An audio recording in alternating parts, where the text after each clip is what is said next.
आणि आता पुन्हा येऊयात मुंबईमध्ये मुंबई महानगरपालिकेतील भाजपच्या सत्तेला अंतर्गत गटबाजीचं ग्रहण लागल्याची चर्चा रंगली आहे।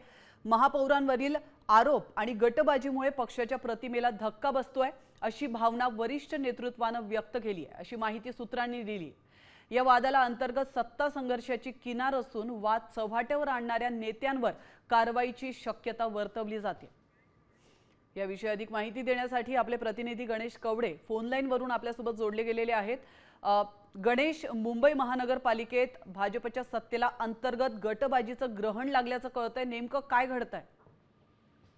नक्कीच एक साधारणतः 20 ते 25 वर्षानंतर मुंबई महानगरपालिकेमध्ये भाजपची सत्ता आली आहे। मात्र भाजपची जेव्हापासून सत्ता आली त्यापासून वेगवेगळे वाद आहेत ते समोर येताना पाहायला मिळतात। विशेष करून महापौरांवर वेगवेगळ्या पद्धतीचे आरोप देखील आहेत ते होताना पाहायला मिळतात आणि त्याचमुळे कुठेतरी पक्षाची प्रतिमा आहे ती मलिन होताना पाहायला मिळतात। त्यात जे वाद होतात यामध्ये अंतर्गत गटबाजी देखील असल्याचं आहे ते बोललं जात आहे आणि या सगळ्या संदर्भामध्ये वरिष्ठांकडून या सगळ्याची लक्ष आहे ते घातलेलं पाहायला मिळतं आणि यानंतरून आता या अंतर्गत गटबाजी थांबवण्यासाठी कशा पद्धतीने प्रयत्न केले जातात हे देखील पाहणं गरजेचं आहे।